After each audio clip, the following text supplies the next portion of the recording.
This is Tuesday, the second day of June 2026. Good morning, everyone.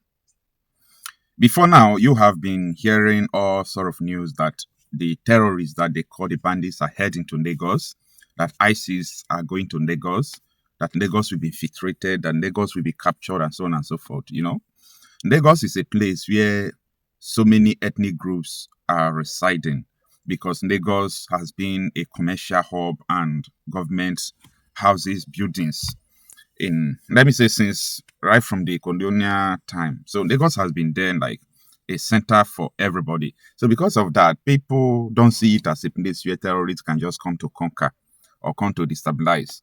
But the happenings in Lagos since 3 days ago is shaking everybody because they are seeing, bandits in Ibejundeki, in Badagry, so many places, and police are arresting them. But the most funniest part of it is that how many people are you going to arrest? These people are everywhere. Now, the people they're arresting them with small gun, machete, knife, and drugs, That is what they are moving around with right now. But guess what? Let's talk about it. Look at these videos. Take a look.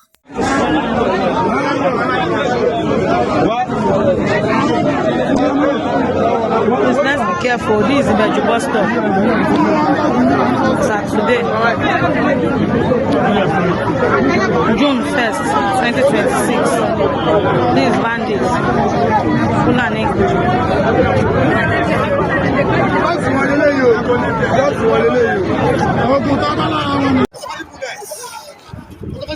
Only bullets! I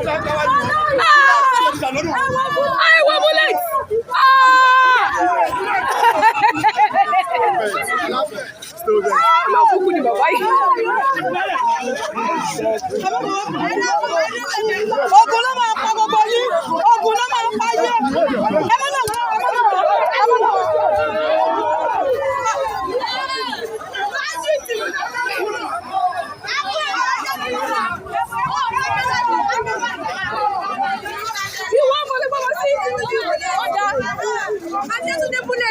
Original bullets.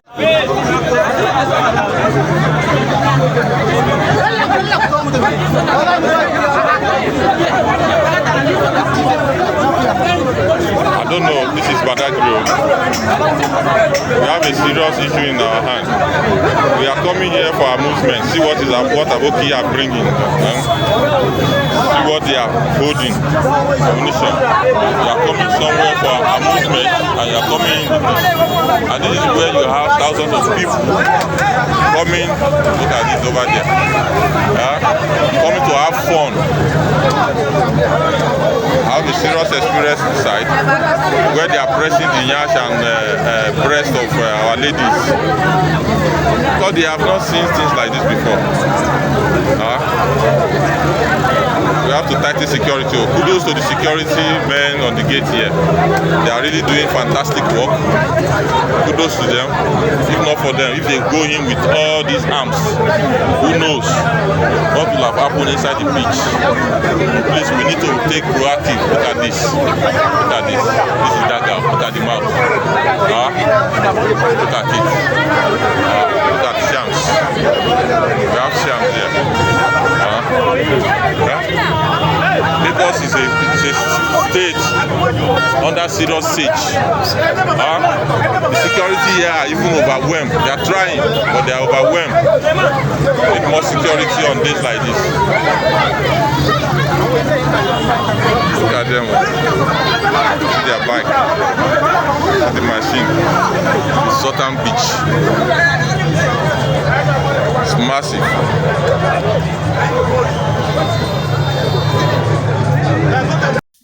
We have been here since 2012. We know their modus operandi. We know how they work.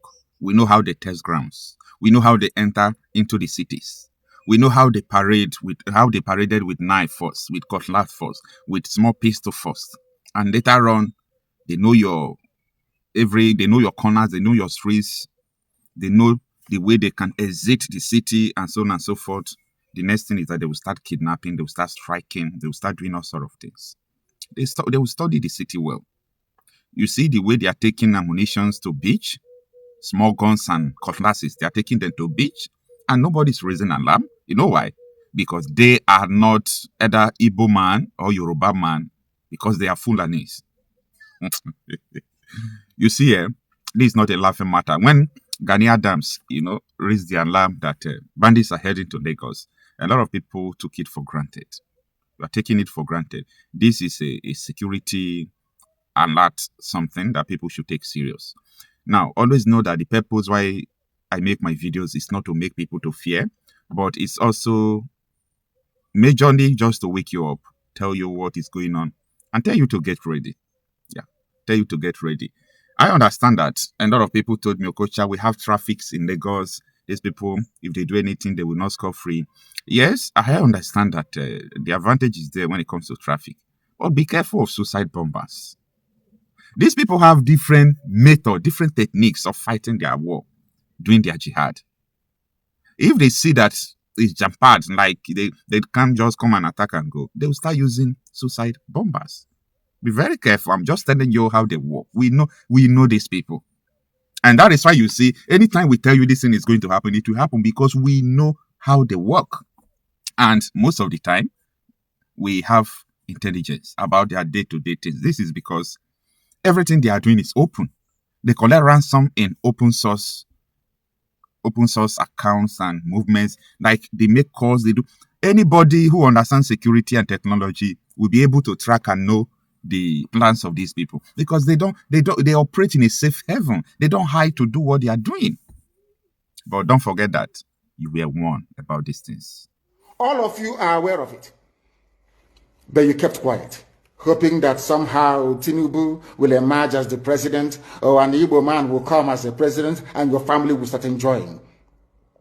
But in the meantime, you have no more farmlands, you have no more forests, you have nowhere you can call your own home. The same stupidity exhibited by Hausa peasants that enabled Fulani to take Sokoto from them, that enabled Fulani to take Katsina from them, that enabled Fulani to take even Kanu from them. Every Hausa land is occupied either by a Fulani emir or a Fulani governor. Some of you don't want to reason, you don't ever learn that the main aim of Fulani is to conquer your land and enslave you. Look at Hausa people today. As I wrote yesterday, they are worse than a discarded tissue paper. They are worth nothing. Only their language is what is relevant in their lives. Everything else is lost. All of you are repeating the exact same mistakes that the Hausas made. That is why they are in trouble. And that is why they can never ever come out of it. They are all suffering from what I would an advanced version of the Stockholm Syndrome. Can you imagine that these people came into their land and took it over, and they cannot do anything about it? Hausa is gone. It took Fulani very many years before they came out of their shell to say we are Fulani. Remember before, many years ago, they told you we are Hausa Fulani. We are Hausa Fulani. Because that time, their subjugation of the Hausa race hasn't been completed. Now they have completed it. Have they not completed it?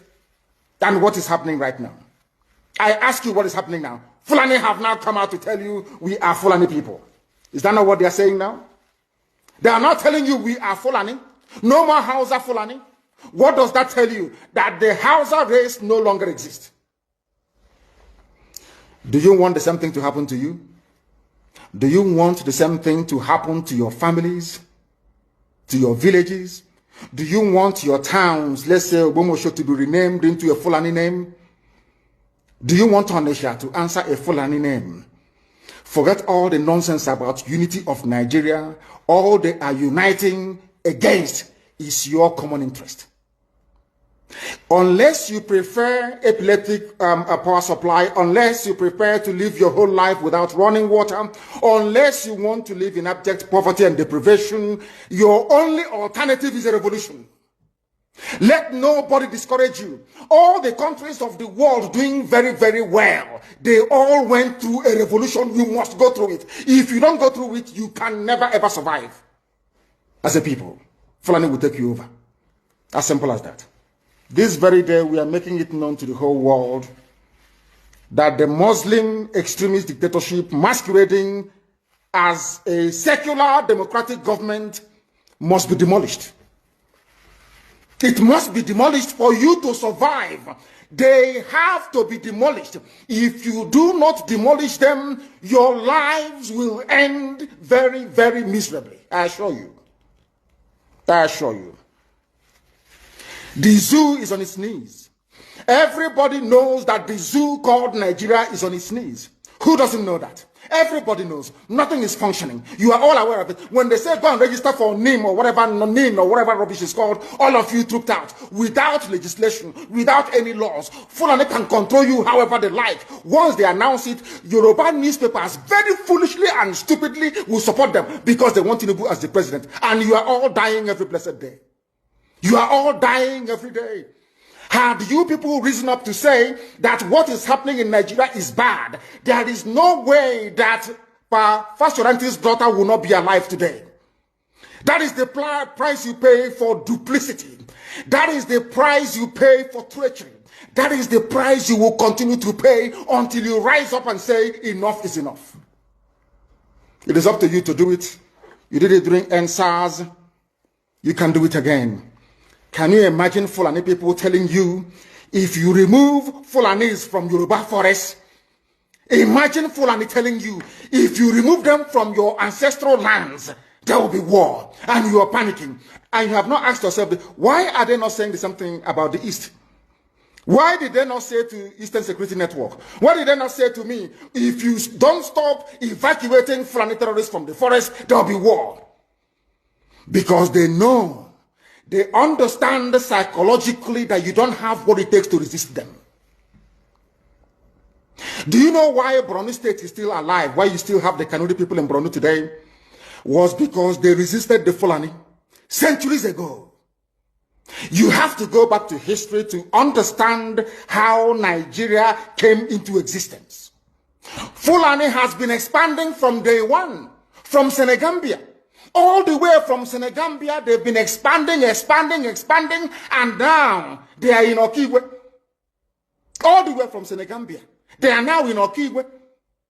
And you're asking us to somehow fold our hands and keep quiet because of 2023, because one idiot is going to come out to become a president, because of that rubbish, because of that nonsensical notion, we should fold our hands and wait until we are overrun by the Janjaweed from the Sahel.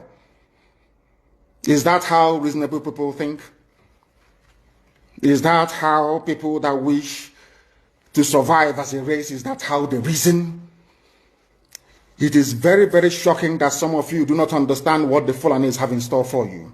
Very, very soon it is going to happen. And when it happens, your eyes will clear. And about whom you will see it very clearly. I was warning you. In 2014, 2015, 2016, they said he's a warmonger. He's a warmongering. I went to America and I told World Igbo Congress that this war you are avoiding is going to come to your villages. They said, no, it's not going to happen. What is happening today? When Yoruba was supporting the dead idiot called Buhari, did I not warn them that this evil you're supporting will consume you? They never listened. They never wanted to listen. IPOB is a terrorist group. You're trying to divide Nigeria. But Mietiana is not. People that you are calling bandits, have you heard anybody come out to say, please Buhari, since presidency is there defending terrorists in the forest, why don't you proscribe them? No, you cannot proscribe a Fulani group. Never. And all of you, we are supporting evil. When there is the proscribed IPOB, proscribed indigenous people of Biafra. These are Yoruba journalists writing junk. Every day they keep writing rubbish. But their land is under siege. Their land is under siege. And the Fulani will take it. It doesn't take time. So I am here today to encourage them that they must stand tall and be very strong, resolute. That is what Fulani does. They control the media. They have well-paid consultants all over the world doing their bidding for them.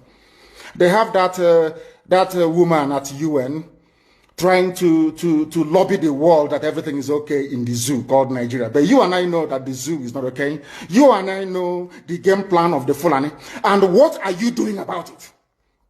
Nothing. Every day you read, you lament, you complain. Every day you read, you lament. That's all you do. That is all you do. You read, you lament, you complain, you do nothing about it. Your lives are being taken away from you. Your forests are being occupied. Your mothers are being raped. Your daughters are being abducted. And the whole national government, presidency, is supporting such people. And you're telling me that Nigeria is viably sustainable. Is that what you're telling me? That somehow this contraption is sustainable, it is viable. It can never be. Because the more you stay in one Nigeria, the more you are inviting the Fulanis to take over your ancestral lands, to take over your villages, and to make life a misery for you. That is the end game. That is the outcome. If you doubt me, go and do a bit of research. Ask yourself, who are the Hausa people? Who are the Nupe people? Who are the Bachama people? All of these people were steamrolled by the Fulani march to the Atlantic Ocean. And now they're in Yoruba land. They're in their forests. They are in their forests. And who is going to drive them away from there? If not the Yoruba youths. Forget about your useless governors. Your elders are very strong. I love Yoruba elders. The way they behave, the way they talk. Very, very strong. They said they support Akeredolu. There's the governor of Ondo State. They support him in what he's doing. People must come out to say that enough is enough. When you travel to the north, do you live in the forest in the north? The Igbo people in Sabongeri in Kanu, are they living of course it's Hausa land, are they living in the forest? They came to the town, they work very hard, they build houses, they build mansions, they develop the entire place. Is that not what they do? What are Fulani people doing in our forest? Nobody can answer that question. They say that they're pastoralists. I want some of you have had your breakfast this morning. Please go to your fridge or go to where you keep your beverages and you will see pig milk. Pig. Some of us were raised on pig milk. For how many years now? And you keep asking yourself, what is pig milk? Pig milk is the same milk that the cows produce in Holland can be produced in the zoo. Tell me the country in the world aspiring to be a member of the UN Security Council where you move cattle from place to place. Are you people well at all? You so-called Nigerians, are you normal in the brain? I'm asking you a simple question. Show me a country that aspires to be in the 21st century, moving cattle from place to place, telling me they're grazing. Which country is that? Please tell me. All of you don't have any shame. When you have people, an entire presidency coming out to defend a very primitive, archaic agricultural practice, then you know you embrace serious mess. You are in one almighty trouble, I'm telling you. People are in a mess. The Holland that you get your pig milk from, do they move cattle from Rotterdam to Amsterdam? I'm asking you a simple question. But they produce the pig milk that you're drinking every blessed day. Why can't Fulani produce pig milk in Sokoto? Why can't they produce carnation milk in Kanu? They have the cattle. Before the white man came, did you see any Fulani in your forest? All these people talking rubbish about movement of cattle and movement of... I'm asking you, before Britain came and handed over Nigeria to Fulani, ask your grandfathers, please, or your grandmothers. Ask them.